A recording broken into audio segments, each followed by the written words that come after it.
Hello everyone and welcome to my review on the Division 2 for PlayStation 4 Pro. So as you can see here, I'm actually in a little bit of gameplay to show off some of what's going on, and the gameplay is actually pretty damn impressive. Even what I'm recording, this is pretty good looking.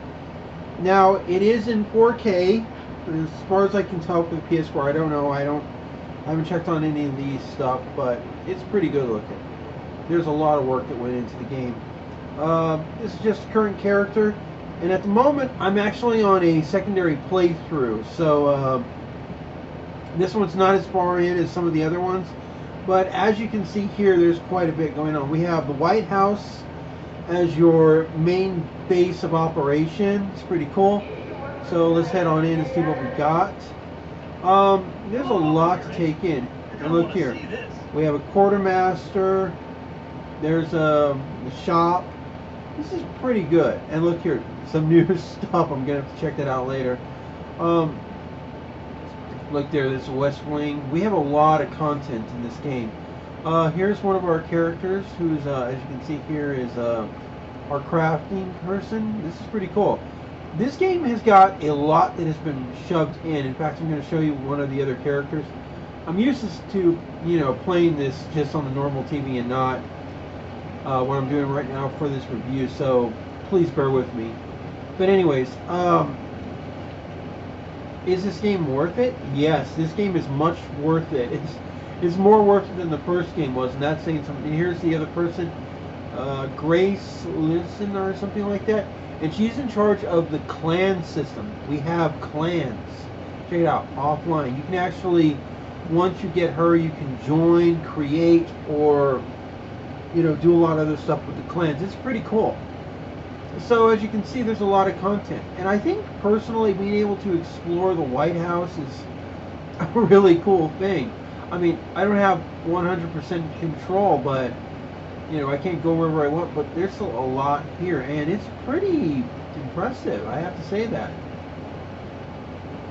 And this is a really nice setup that they've done, and it works too. So we're gonna go around and have some fun real quick while I show you off what the game's really capable of. Now, first of all, I do want to make this clear that this is a vastly improved game. So where do we start? How about story? This is the only thing I feel a little concerned about, because this is based on Tom Clancy, for crying out loud, and I've read Executive Order, Without Fear, The Sum of All Fears. There's so many good stories, and this doesn't quite live up to the same expectation, but at the same time, this is not a bad story. It's more character driven in points. You'll have certain characters you'll meet, and they'll be the ones who are driving the story, but it gets really difficult to understand. There's a character in here called Ortiz. He's the kind of the main person in charge. You work with him a lot.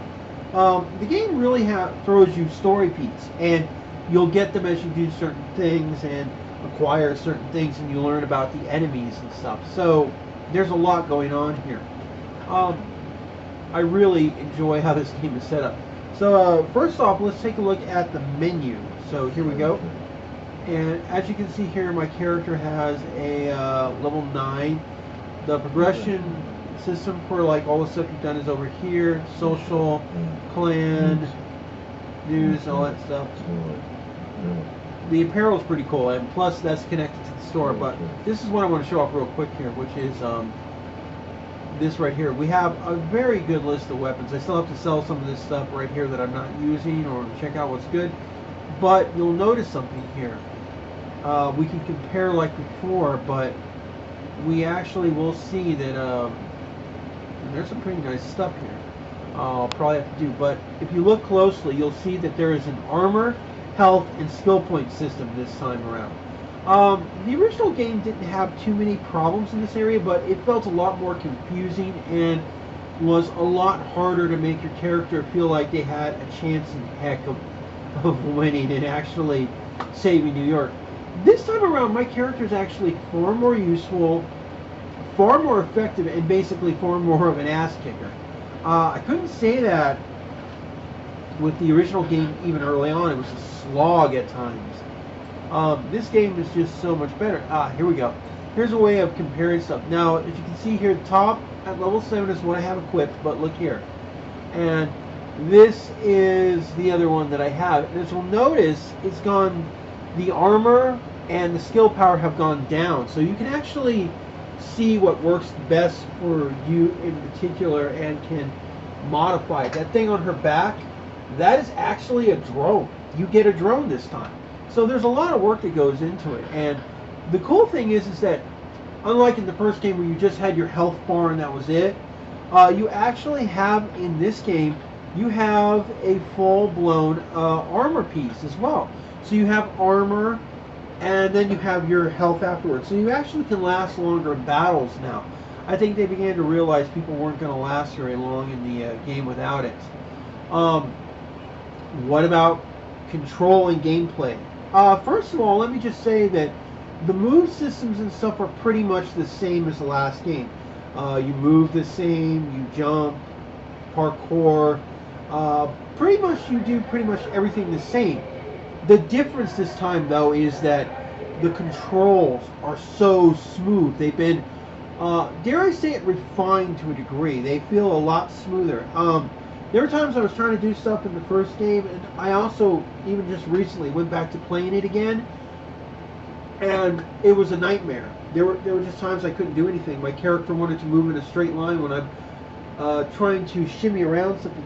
This game, I have much more fluid motion control. I mean, that's the best way. I can turn in a circle without feeling like I've done anything stupid. That's how much better the game's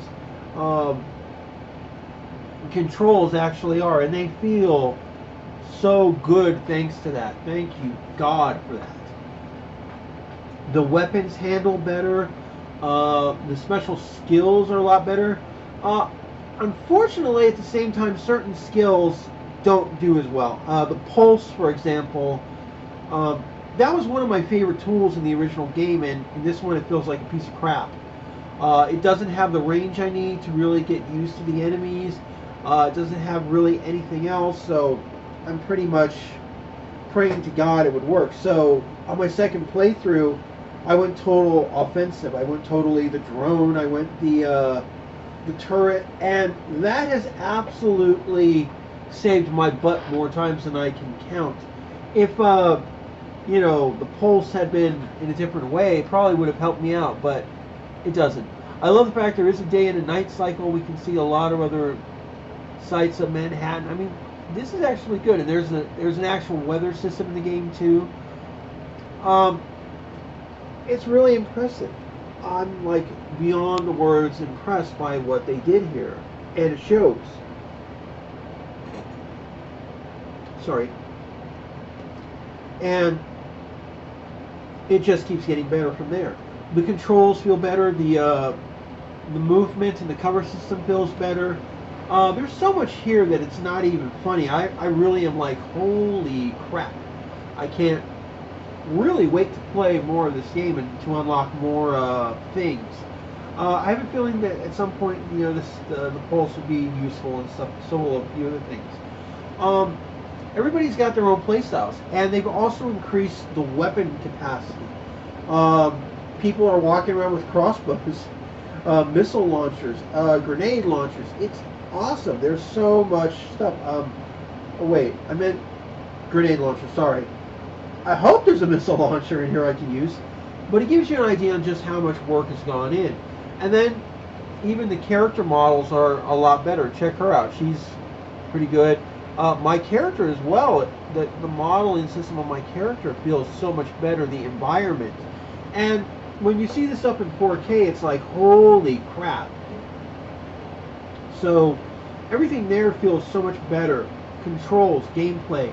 But how does the world feel? Well, luckily, they really went into some stuff. So here's the map. I feel like the map has been really improved upon. Like I said, this is a second playthrough, so cut me some slack. I'm not even going to go fully into everything for the game. But already compared to some of the other games, I would highly recommend this. And look this, we're gonna, I don't know how much we can hear this, but it's the Federal Emergency Bunker. It's a Shade tech mission, basically. It's one of the main missions, and wow, I really want to do this, but the area for this particular op is a little too high right now, and you can actually see the levels. Now, I don't want to really show off too much in that area. What I want to show off is this. This is the Downtown East District. It's not a very large one, but what it has, as you can see here, is a lot of content. So first off, you have, of course, the safe house, like in the previous game. You have, see here, there's the main mission.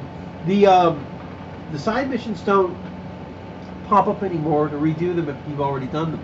But what has been done is we have a lot of reoccurring missions. Like here we have a supply drop, and then there's these right here. These are control points, but the control points are really important because there's quite a few of these right here. These are the settlements, and this is the theater settlement. Now, I'm not going to tell you if there's any more, but I think there are. But you have 4 main areas to the settlements with their own missions, their own abilities, and so forth. And they're just great. And considering how massive the map is, this is not a joke. Now, besides the settlement, which has its own missions, its own people, and can really help you out, not only acting as like another base of operations and also another safe house, you can also fast travel to it. And then you have the control points. You can actually go and conquer these, and they're great supply locations, which if you use properly will get you a lot of good gear, weapons, and so forth. And there are even workshop things there. So they make really good. And they're in practically every locale. See, look here, we've got a few here. We've got, there's a main mission. Oh, that's a spent one. We have a supply drop. And these are the shade caches, which are part of your tech system to get your stuff up. You actually have 2 skill points in this game. You have the Shade Check cache, which is a special kind of point you can use to upgrade gear, weaponry, and even your specific skills. And then you have the, like over here on this one, you see the little diamond? That is a skill point. You do this, and it's a theater settlement mission, and you will gain an experience point that you can use to unlock any of the gear and stuff. So it really does come in pretty handy. Then we have side missions. You'll see main or side, and there's a control point that's not under control yet. And look here, we have a Dark Zone, the DZ East, there's Capitol Hill. Here's this one location. I'm really going to look forward to going into that soon. We have another Dark Zone right here, and yeah, there's a lot. The map is actually pretty decently sized. We have this right here, and I'll get to what those are in a minute, and another Dark Zone. So there are actually about 3 Dark Zones in the game. 3. Let that sink in. There are 3 Dark Zones. Then we have these right here, which are strongholds. Now,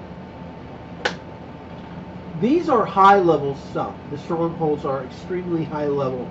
These are like almost in-game stuff for these particular areas. And in fact, this is one of the first ones you come across, and it's level 26. So, and you still need 5. And this one says I still need 5 undiscovered missions to pull it off. So it's restricted. It's extremely dangerous. Trying to go in is going to get you killed. It's pretty tough, but you can at least go around it. There's also a lot of other areas and stuff.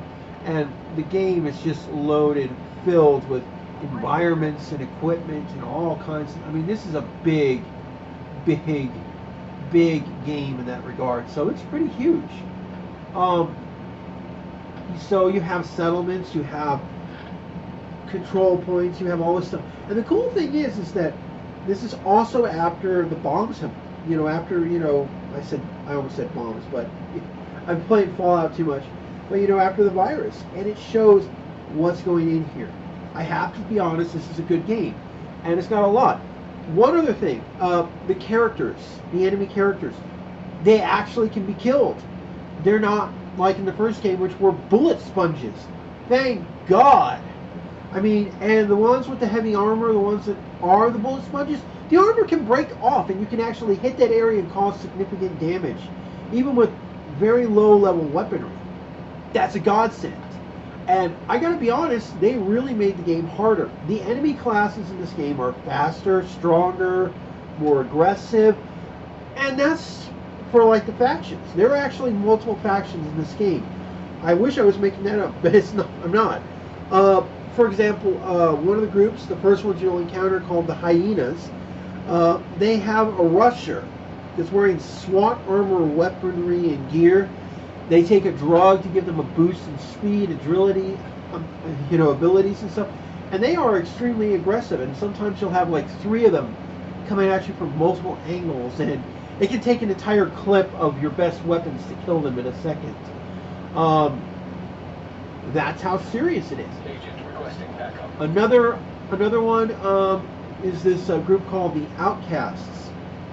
Their rushers are infected and they're dying, and they will rush at you in a suicide bomber range. I mean, they won't even care. They're going to die anyway, so they're going to take you out. We have another group that's a mixed martial artist, and I've been killed a couple of times, not even trying to take them on, and holy crap. Also, the enemies will get more varied in their skill set, their power, what they're going to do to you. I've seen some throw remote-controlled bomb cars at you. I've seen them use electromagnetic pulse, so even some of your gear won't work. This is a much harder game, and yet a much funner game at the same time, and I highly recommend it. I'm going to give the game a solid 8 out of 10. It's worth picking up, it's worth playing, and it's going to keep getting better. I do wish I got this review out a little earlier, but some things were in the way, so I want to apologize for that. So have a good one.